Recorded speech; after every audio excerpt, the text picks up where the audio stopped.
নির্বাচনকে ঘিরে একটা শব্দ আপনারা সবাই দেখতে পাচ্ছেন, সেটা হলো ইনক্লুসিভ। ইসলামিক দলগুলো এই শব্দ ব্যবহার করছে, অন্য দলগুলো তো করছে, ইসলামিক দলগুলো পর্যন্ত এই শব্দ ব্যবহার করছে। ইনক্লুসিভ মানে অন্তর্ভুক্তিমূলক।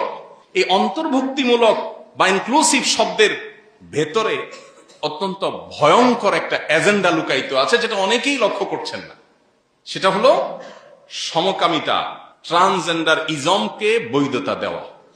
একটু আপনি গভীরে তাকালে, একটু ঘাটাঘাটি করলে আপনার কাছে স্পষ্ট হয়ে যাবে। শুনতে খুব ভালো শোনা যায়, অন্তর্ভুক্তিমূলক। অন্তর্ভুক্তি আমরা কেনা চাই, সবাইকে নিয়ে সবাই চলতে চাই, শব্দটা ভালো, কিন্তু এটার মতলব বহু খারাপ। এটা নিয়ে আপনি যদি ঘাটাঘাটি করেন, আপনি দেখবেন পৃথিবীর যে সমস্ত দেশে ট্রান্সজেন্ডার মতবাদ, যে সমস্ত দেশে এই যে বিকৃত মানসিকতা এগুলো প্রবেশ করেছে, আইনের আকার পেয়েছে, রূপ পেয়েছে, এগুলোতে এই শব্দ আগে ঢুকেছে, তারপরে এটা হয়েছে। আপনি অ্যানালাইসিস করা লাগবে না, শুধুমাত্র অনলাইনে ঢুকলে একটু ঘাটলেই দেখতে পাবেন যে এই শব্দের ভেতরে কি কি লুকিয়ে আছে। আমরা সাধারণ মানুষ সাথে কিছু বুঝি না, আমরা বলি ভালোই তো, আমাদের নেতারা বলতেছে অন্তর্ভুক্তিমূলক দেশ করবে, ভালো তো, কিন্তু এই অন্তর্ভুক্তির মনে কি ঢুকাবে সেটা তো তারা বলেন নাই। এবার সময় আসলে তারা বলবে আমরা না বলছিলাম ইনক্লুসিভ, এই যে ইনক্লুসিভ এখন ঢুকাইতেছে।